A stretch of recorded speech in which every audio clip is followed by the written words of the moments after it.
Hello friends, welcome to physics time. तो आज हम करते हैं पियाजे, कोलबर्ग एंड वाइगोस्की के कुछ क्वेश्चंस। ये तीनों थ्योरी हमने पढ़ ली हैं, तो इनके कुछ क्वेश्चंस डिस्कस करते हैं जो प्रीवियस ईयर पेपर्स में आए हुए हैं कहीं ना कहीं। इन क्वेश्चन से हमें क्या होगा, हमें थ्योरीज क्लियर हो जाएंगी। Starting from the first question, Gilligan argued that Kohlberg's theory displays which bias. जो हमारे कैलर गिलिगन थी लेडी, उन्होंने कोलबर्ग की थ्योरी को क्या किया था, क्रिटिसाइज किया था। ये हमने पढ़ा था लास्ट में। तो उन्होंने किस वजह से क्रिटिसाइज किया था उसे, किस बायस पे? जेंडर बायस पे।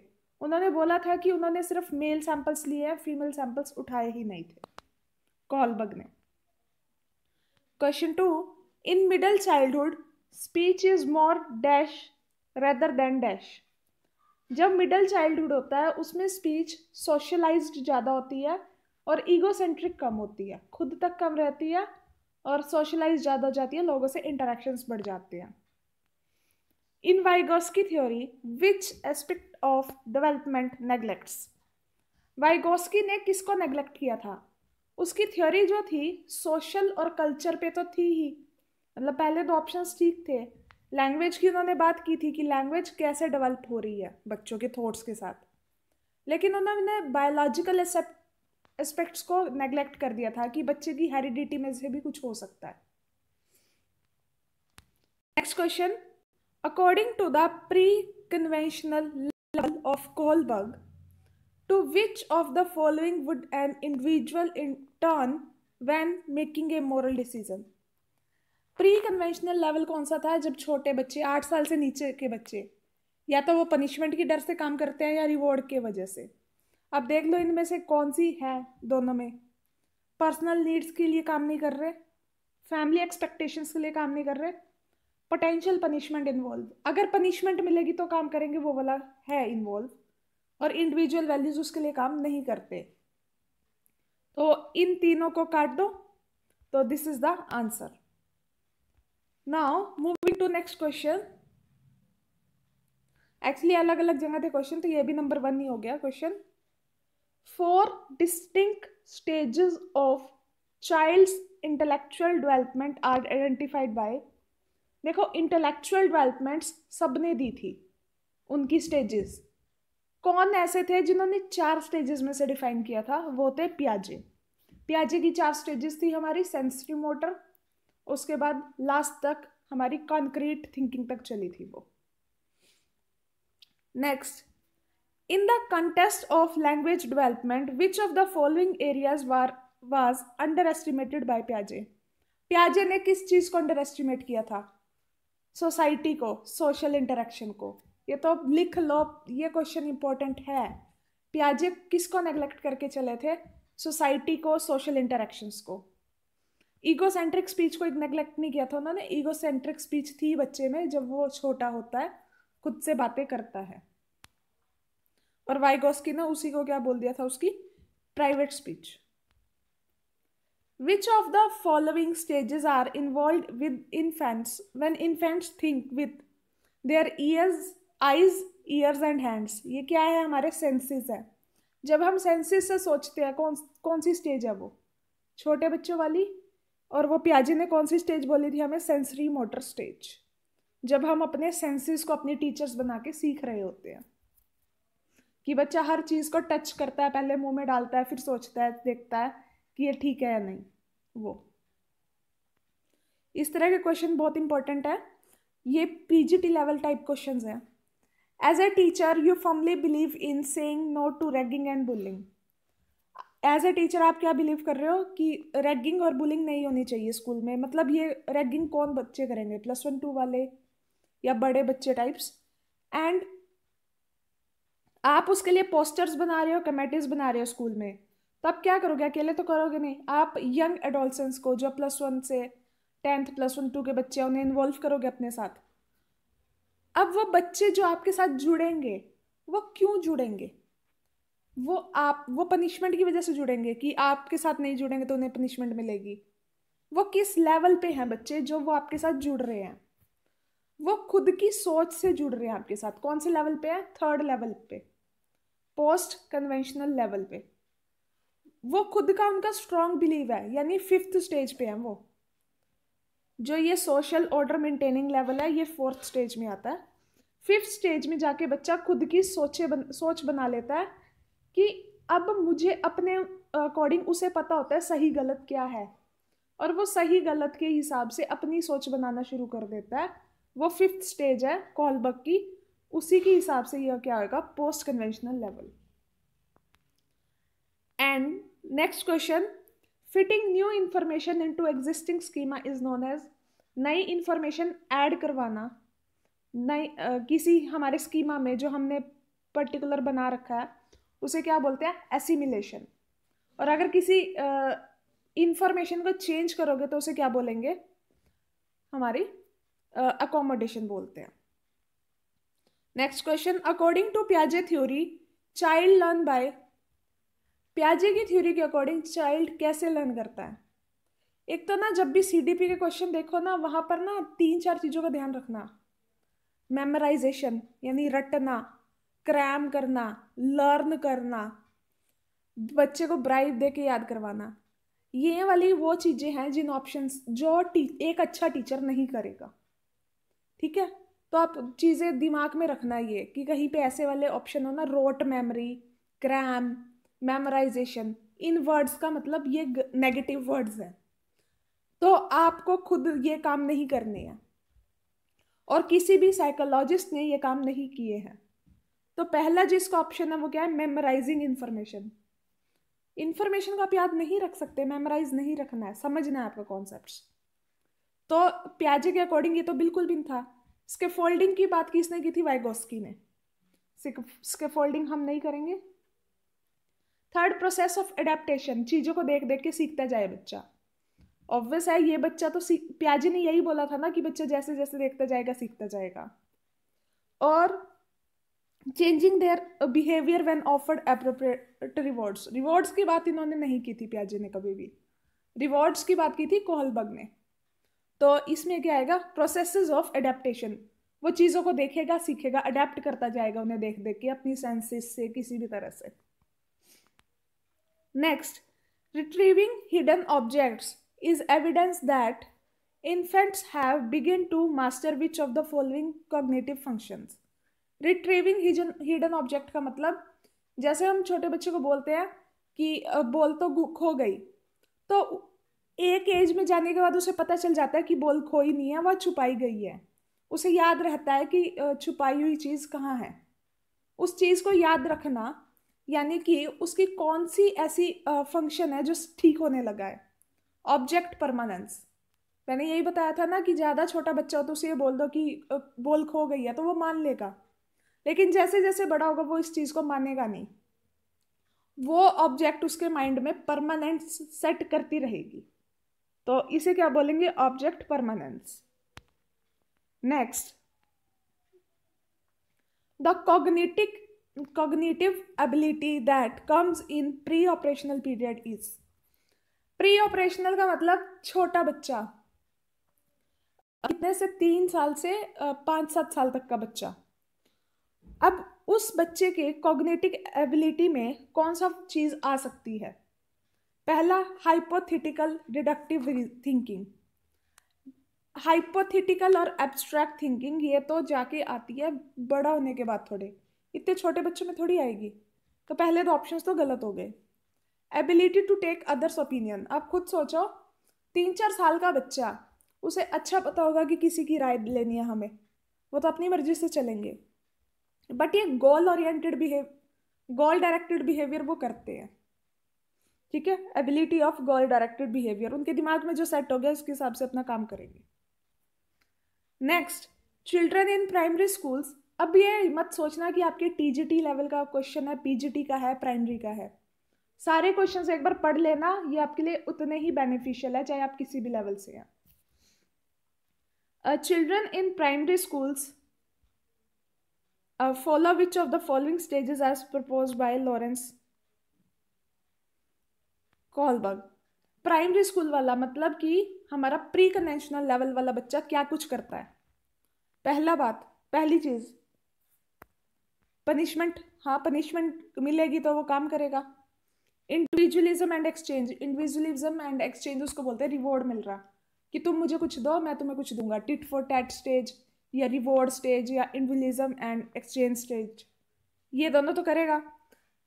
गुड इंटरपर्सनल रिलेशनशिप्स, मतलब वो गुड बॉय बैड बॉय वाला तो काम होगा नहीं उस टाइम पे, और सोशल कॉन्ट्रैक्ट्स भी नहीं होंगे। तो क्या आएगा, आंसर 4 आएगा, यानी ए और बी सही है। Next, according to socio culture theory of Vygotsky, Vygotsky की थ्योरी के अकॉर्डिंग क्या होएगा, ये चारों ऑप्शंस पढ़ो आप खुद ही समझो इन्हें क्या है। ये देखो, इनके अकॉर्डिंग क्या था कि कल्चर और लैंग्वेज एक बहुत क्रूशियल रोल प्ले करेंगे। ठीक है, तो इसका आंसर ये हो गया। Next, according to Piaget's theory which one of the following will not influence one's cognitive development, वही चीज बार बार अलग अलग तरीके से पूछ रहे हैं कि पियाजे ने किस चीज को नेग्लेक्ट किया। जो पियाजे थे उन्होंने क्या बोला था कि बच्चे की थॉट्स अलग है, लैंग्वेज अलग है, बच्चे की लैंग्वेज कभी भी उसकी थॉट्स को ओवरकम नहीं करेंगी। तो यहाँ से कॉग्निटिव डेवलपमेंट में कौन उसके इन्फ्लुएंस नहीं डाल रहा, इसका मतलब पियाजे ने उस चीज़ की बात तो की है, सोशल एक्सपीरियंसेस की तो बात ही नहीं की। मैचुरेशन, एक्टिविटी और लैंग्वेज, इन तीनों चीज़ों की भी पियाजे ने बात की है, और सिर्फ लैंग्वेज ऐसी चीज़ है जो पियाजे मानते हैं कि बच्चे की थॉट्स पे असर नहीं डालती कभी भी। नेक्स्ट, पियाजे proposes that preoperational children are unable to conserve, preoperational children मतलब वो अनेबल टू कंजर्व, मतलब उन्हें ये नहीं पता होता कि कितने अमाउंट में है चीज़ें। He attributes this as inability to which of the following factors, इस इनएबिलिटी को किस चीज से जोड़ना है। देखो, प्री ऑपरेशनल लेवल के बच्चे कितने साल के होंगे, 4 साल से लेकर 7 साल तक।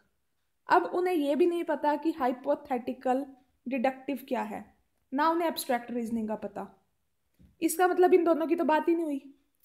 उसके बाद है पर्सनल फेबल, मतलब उन्हें खुद से पर्सनल फेबल को उन्हें थोड़ा बहुत पता होता है कि मुझे ब्लू ड्रेस पहननी है, रेड ड्रेस पहननी है, पर इतना ज़्यादा भी नहीं। और कंजर्व करना इस चीज़ को रिलेट ही नहीं करता, उन्हें अमाउंट को रिलेट करना है ना, वो होता है इन इरिवर्सिबिलिटी ऑफ थॉट्स, यानी कि वो इस चीज़ को नहीं समझ पाएंगे कि अगर एक क्ले है सपोज, वो राउंड सर्कुलर स्फीयर शेप में है और हमने उसकी एक सिलेंड्रिकल शेप या लाइन कुछ खींच दी, तो वो इस चीज़ को नहीं कर पाएंगे कि इस प्रोसेस को रेसिप्रोकल भी कर सकते हैं, रिवर्स भी कर सकते हैं। तो वो किसी चीज़ को रिवर्स नहीं कर पाते चीज़ों को, कि ये उल्टा भी हो सकता है ऐसे, अगर कोई इंसान गया है तो वो वापस भी आ सकता है, वो रिवर्स नहीं कर पाते चीज़ों को। तो इस चीज़ को कन्वर्स से जोड़ा गया कि ना वो चीज़ों को तोल पाते ना चीज़ों को उल्टा कर पाते। नेक्स्ट, ये क्वेश्चन तो हमने पहले भी किया था जब हमने थ्योरी पढ़ रहे थे, इसको बताने की ज़रूरत नहीं है। अकॉर्डिंग टू पियाजे, children's thinking differ in kind not in amount, पियाजे ये बोलते हैं कि एक बड़े इंसान में और एक छोटे बच्चे में जो अमाउंट ऑफ थिंकिंग है बच्चे की, जो ब्रेन है, उतना ही अमाउंट में है, उसके पास भी दिमाग और तुम्हारे पास भी, लेकिन उसकी थिंकिंग अलग तरफ चल रही है क्योंकि उसका माहौल अलग है, वो अलग अपब्रिंगिंग ले रहा है और तुम अलग लेवल पे सोच रहे हो, इसलिए। According to Kohlberg, children approach thinking about right and wrong, Kohlberg के अकॉर्डिंग जो चिल्ड्रन की राइट और रॉन्ग की अप्रोच है वो हर स्टेज पे अलग है, ये चीज लिखी हुई है।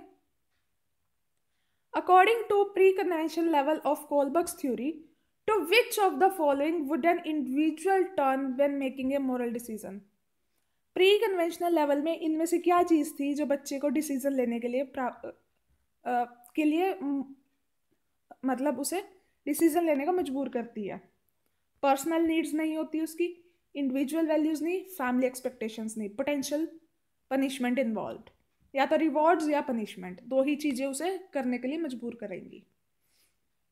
Next, the thinking process involving judgement about questioning of right and wrong, वो अपने रीजंस लगा रहा है राइट और रॉन्ग के लिए, तो यहाँ पर मोरल रीजनिंग हुई। ज़्यादा पढ़ने की ज़रूरत नहीं है इसे, इसका रेयर ही कोई क्वेश्चन आता है, बट यहाँ पर मॉरल रीजनिंग आंसर हुआ है इसका। राइट और रॉन्ग लगाने में वो अपनी रीजनिंग यूज कर रहा है। अगर आप कोहलबर्ग की थ्योरी दोबारा पढ़ोगे, वहां मैंने ये चीजें लिखी हुई है कि किस स्टेज में कौन सा यूज हो रहा है। ए चाइल्ड रीजन्स, एक चाइल्ड ने रीजन दिया, you do this for me and I will do for you, कि तुम मेरे लिए ये करो, मैं तेरे लिए ये करूंगा। तो कोहलबर्ग की किस स्टेज से आई है? ये क्या हुआ? टिट फॉर टैट, तू मेरे लिए कर, मैं तेरे लिए करूंगा, वरना नहीं करते। टिट फॉर टैट होता है रिवॉर्ड वाला स्टेज। मतलब रिवॉर्ड जरूरी नहीं है कि टॉफी मिलेगी, उसे अपने काम के बदले अगर कुछ काम भी मिल रहा है ना, तो वो ये होता है कि छोटे बच्चे करते हैं ना कि मैं आपके लिए ये लेके आता हूँ, आप मेरा ये वाला काम कर दो, या फिर मेरा ये काम कर दो, मैं ये वाला कर लूंगा, या फिर आप मतलब कुछ भी होता है कि मैं खाना खा लूंगा, आप ये काम कर दो, इस टाइप का। तो वो उस स्टेज का नाम क्या है? Instrumental purpose orientation. उसे कुछ पर्पस पूरा करवाना है, उसे कुछ रिवॉर्ड लेना है, या उसे कुछ काम पूरा करवाना है। Next, zone of proximal development in Vygotsky theory is. Proximal development क्या होती है? किसी बड़े द्वारा दी गई हेल्प किसी छोटे बच्चे को कोई काम पूरा करने के लिए। ठीक है। The fact that children requires cultural relevant knowledge and skill is attributed to. Culture को किसने अपनी थ्योरी में रखा था? वाइगोस्की ने सिर्फ, लिव वाइगोस्की। कॉग्निटिव डेवलपमेंट मतलब डेवलपमेंट ऑफ इंटेलिजेंस, दिमाग की development. Which of the place where child's cognitive development is defined in best way. मतलब ऐसी कौन सी जगह है जहां बच्चे का दिमागी विकास सबसे अच्छा होता है?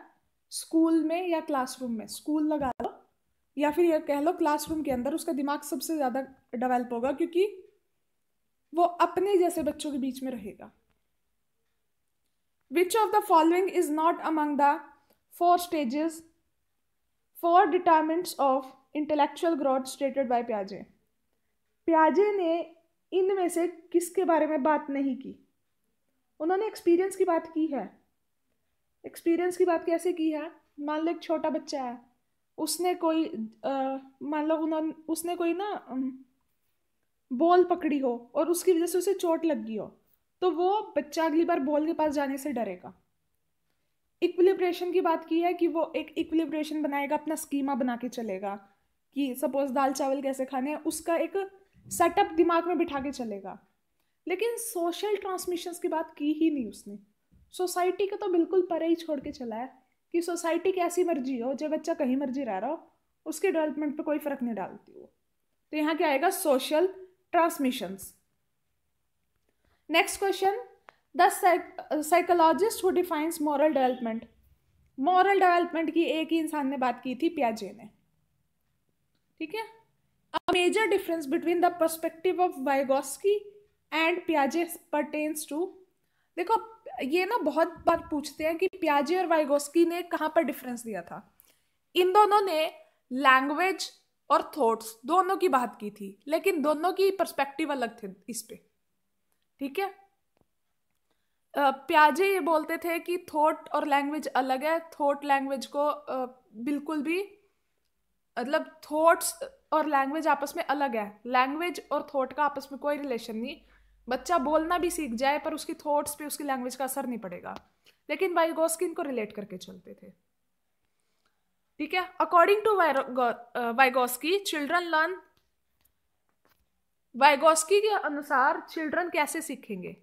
रेनफोर्समेंट से, मतलब रिवॉर्ड दे दिया, पनिशमेंट दे दी, नहीं, इससे नहीं वाइगोस्की ने बोला।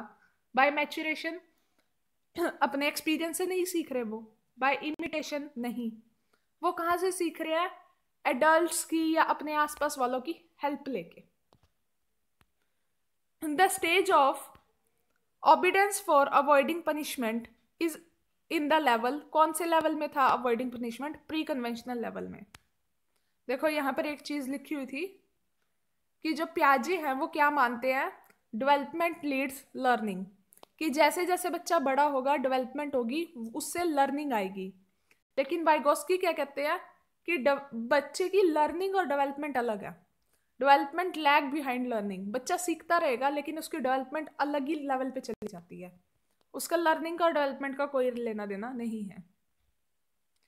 विच of the following is not a limitation of the pre operational thought? Pre operational thoughts की कौन सी लिमिटेशन नहीं है?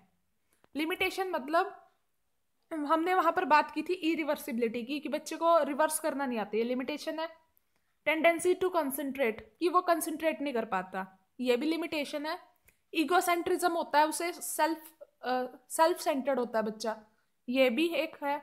लेकिन उस पर सिंबॉलिक थॉट्स नहीं आते उस टाइम पे, तो ये उसकी लिमिटेशन नहीं है। ये सिंबॉलिक थॉट्स लिमिटेशन कब बनेंगे? जब वो टीनेज की बात करेगा। Thought not only determines language but also precedes it, ये लाइन किसने बोली है?